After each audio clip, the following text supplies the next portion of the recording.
그러면 당신의 고통은 종교적이고 영적인 수행을 하는 데 도움을 주고 따라서 새로운 의미를 갖게 됩니다. 가장 높은 차원에 있는 수행자라면 자신의 고통을 유감으로 여기거나 슬퍼하는 것이 아니라 일종의 특권으로 받아들일 것입니다. 그 사람은 고통을 매우 드문 기회로 생각하고 실제로 기뻐할 수 있습니다. 왜냐하면 이런 특별한 경험은 그를 풍요로운 감정을 가진 사람으로 만들어주기 때문입니다. 내가 말했다. 당신은 통례 수행을 하면서 고통을 이용할 수 있다고 말합니다. 또한 고통의 의미에 대해 미리 의식적으로 생각해두면 실제로 어려운 상황이 생겼을 때 고통에 심하게 짓누르지 않을 거라고 말합니다. 고통을 삶의 자연스러운 일부로 더 잘 받아들일 수 있다고 말입니다. 달라이 라마가 고개를 끄덕이며 말했다. 그렇습니다. 내가 물었다. 고통이 가진 의미에 대해 명상하는 것이 실제로 가치가 있음을 알려주는 또 다른 방법이 있나요? 그가 대답했다. 물론 있습니다. 우리는 앞에서 불교에선 고통에 대해 명상하는 것이 매우 중요하다고 이야기했습니다. 왜냐하면 고통의 본질을 깨달음으로써 고통의 원인과 고통으로 인도하는 불건전한 행동으로부터 벗어나려는 더욱 강한 결심을 할 수 있기 때문입니다. 그런 명상은 건전한 행동을 통해 행복과 기쁨을 누리려는 열정을 더욱 키워줄 것입니다. 내가 물었다. 고통에 대해 명상하는 것이 불교도가 아닌 사람에게도 유익하다고 보십니까? 그렇습니다. 어떤 면에선 모두에게 그런 명상이 큰 가치를 지닌다고 생각합니다. 예를 들어 자신의 고통에 대해 생각하면 남들 앞에서 건방지게 행동하고 싶은 마음이 줄어들겠지요. 그는 웃으면서 말했다. 물론 거만함과 자만심을 결점으로 생각하지 않는 사람들은 이 방법이 쓸모있고 합리적이라 생각하지 않겠지요. 약간 심각한 표정을 지으며 달라이 라마는 덧붙였다. 하지만 어쨌든 우리가 경험하는 고통에는 매우 중요한 면이 있습니다. 당신이 고통을 느낄 때 그것은 감정이입을 할 수 있는 능력을 키우는 데 큰 도움을 줍니다. 감정이입을 통해 당신은 다른 사람의 느낌과 고통을 자신의 것처럼 느낄 수 있습니다. 이것은 다른 사람에게 자비심을 가질 수 있는 능력을 키워줍니다. 이처럼 고통은 우리를 다른 사람과 연결시켜주기 때문에 고통에 대해 생각하는 것은 가치가 있다고 볼 수 있습니다. 달라이 라마는 결론적으로 이렇게 말했다. 따라서 고통을 이런 시각으로 바라본다면 우리의 태도는 바뀌기 시작할 것입니다. 흔히 생각하듯이 고통을 가치가 없거나 나쁜 것으로 여기지 않을 것입니다. 삶의 좀 더 평온한 시절, 다시 말해 모든 일들이 비교적 안정적으로 잘 풀려갈 때 고통에 대해 미리 명상한다면 우리는 고통에 담긴 깊은 의미와 가치를 발견할 수 있을 것이다.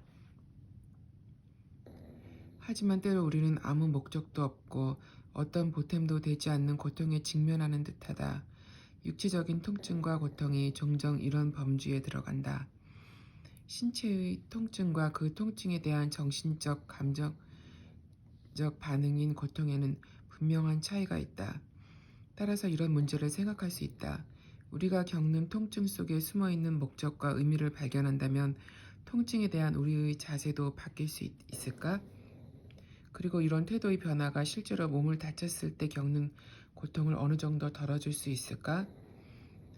통증, 아무도 원치 않는 선물이라는 책에서 폴 브랜드 박사는 육체가 겪는 통증이 어떤 목적과 의미를 갖고 있는가를 조사했다. 브랜드 박사는 세계적으로 유명한 외과 의사이자 나병 전문가이다. 선교사의 아들로 태어난 그는 아버지와 함께 인도로 가서 극심한 어려움과 고통 속에서 사는 사람들과 함께 어린 시절을 보냈다. 그곳에 사는 사람들은 서양인들보다 육체적인 통증을 더 자주 겪고 참아야 한다는 것을 깨달으면서 브랜드 박사는 인간의 몸에 있는 통증 시스템에 관심을 갖게 되었다. 마침내 인도의 나병 환자를 대상으로 연구하면서 그는 주목할 만한 사실을 발견했다. 나병 환자가 끔찍한 모습으로 변하는 것은 직접적으로 살을 썩게 만드는 병원체 때문이 아니라 팔다리에서 통증의 감각을 잃게 만드는 질병 때문이라는 것을 발견한 것이다. 통증이 주는 보호장치가 없는 나병 환자들은 자신의 세포가 손상을 입고 있다는 경고를 받을 수 없었다.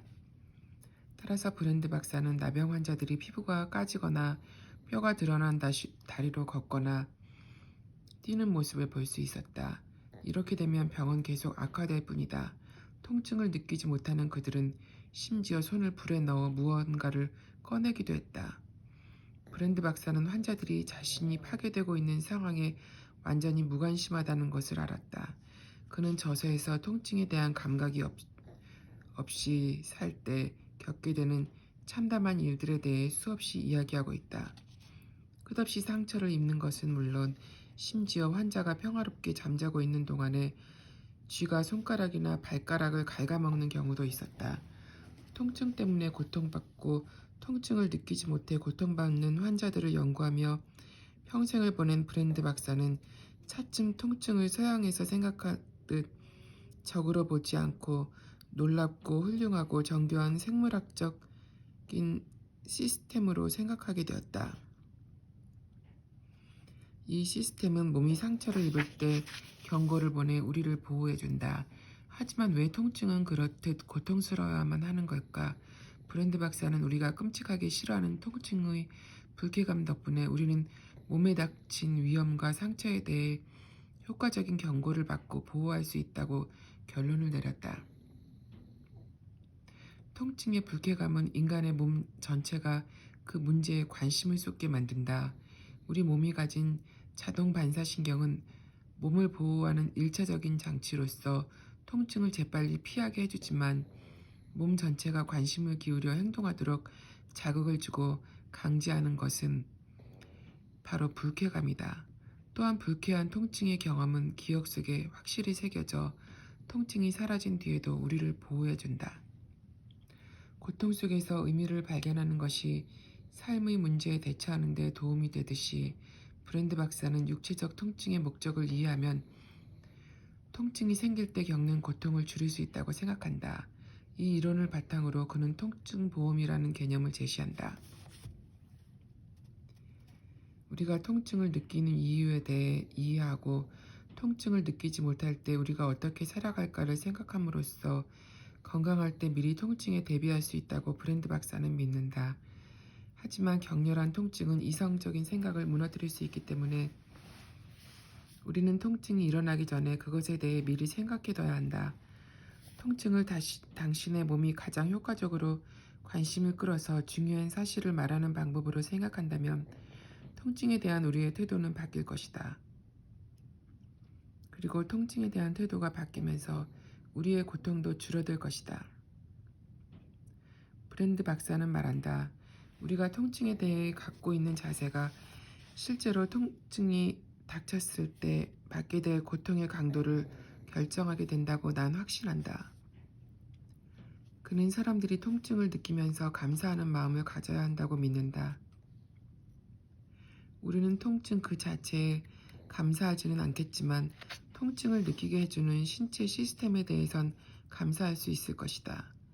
마음의 자세가 신체의 통증에 따라오는 고통의 크기에 강력한 영향을 미친다는 것은 의문의 여지가 없다. 예를 들어 건축 노동자와 피아니스트가 똑같이 손가락을 다쳐 고통받고 있다고 생각해보자. 몸으로 느끼는 고통의 크기는 두 사람에게 똑같겠지만 건축 노동자는 비교적 작은 고통을 느낄 것이고 평소에 원하던 한 달간의 휴가까지 받는다면 오히려 기뻐할 것이다. 반면에 연주를 인생 최고의 기쁨으로 생각하는 피아니스트에게는 똑같은 상처가 훨씬 심각한 고통을 안겨줄 것이다. 우리의 마음 자세가 고통을 느끼고 견디는 능력에 영향을 준다는 생각은 이처럼 이론적으로만 설명되는 것이 아니다. 이 사실은 많은 과학적인 연구와 실험을 통해서도 입증되었다. 이 문제를 조사하는 연구자들은 통증을 느끼고 경험하는 과정을 추적함으로써 연구를 시작했다. 통증은 감각기관의 신호로부터 시작된다. 이 신호는 위험에 대한 느낌이 말초신경을 자극할 때 울리는 경고음과 같다. 수백만 개의 신호가 척추를 타고 뇌 하부에 이른다. 그러면 이 신호들은 분류되고 메시지가 뇌의 더 높은 곳으로 전달되어 통증을 알린다. 다음으로 뇌는 미리 추려낸 메시지들을 분류하고 어떻게 반응할 것인지 결정한다. 바로 이 단계에서 우리의 마음이 통증의 가치와 의미를 주고 우리가 통증을 강하거나 약하게 느끼도록 바꿀 수 있다. 다시 말해 우리는 통증을 마음속에서 고통으로 바꾸는 것이다. 통증을 고통으로 느끼는 것을 줄이기 위해 우리가 확실히 구별해야 할 것이 있다. 그것은 진짜 통증이 주는 통증과 통증에 대한 우리의 생각 때문에 생겨난 통증을 구별하는 일이다. 두려움, 공포, 죄책감, 외로움, 무력감은 모두 통증을 커지게 할 수 있는 마음의 반응들이다.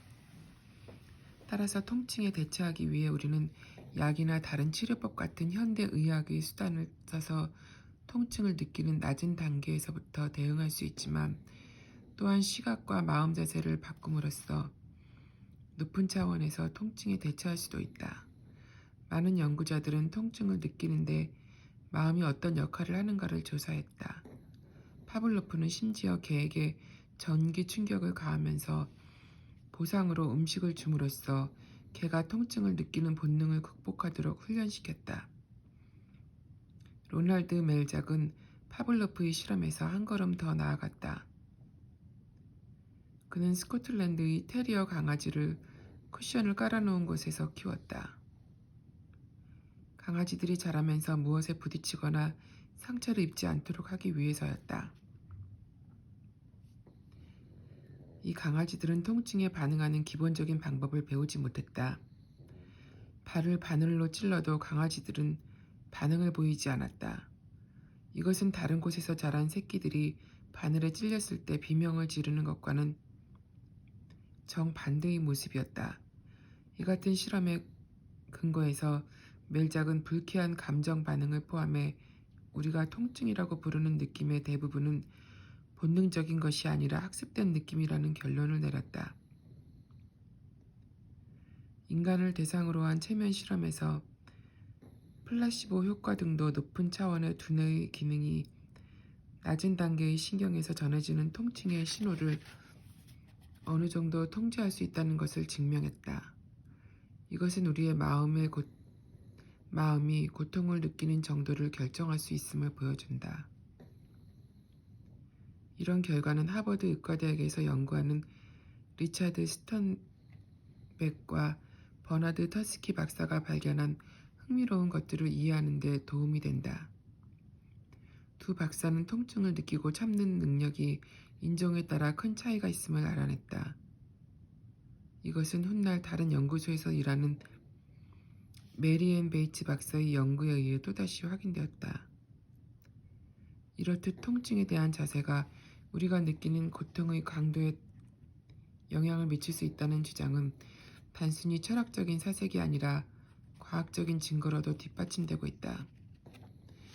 그리고 통증의 가치와 의미에 대한 명상을 통해 통증에 대한 마음 자세를 바꿀 수 있다면 우리의 노력이 전혀 쓸모없는 것은 아닐 것이다.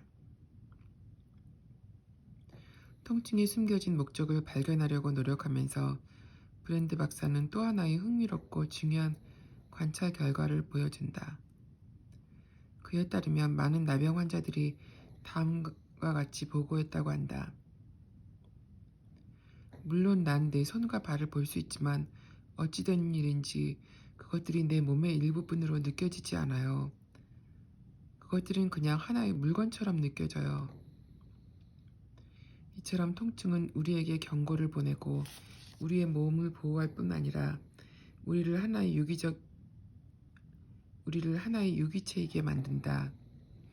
손이나 발에서 통증을 느끼지 못한다면 그것은 더 이상 우리 몸의 일부분으로 생각되지 않을 것이다. 육체의 통증이 우리가 하나의 몸으로 통합되어 있다는 느낌을 주듯이 고통에 대한 경험은 다른 사람들과 우리를 연결시켜주는 힘을 가진다고 생각할 수 있다. 아마 이것이 우리의 고통 뒤에 숨겨진 궁극적인 의미일 것이다.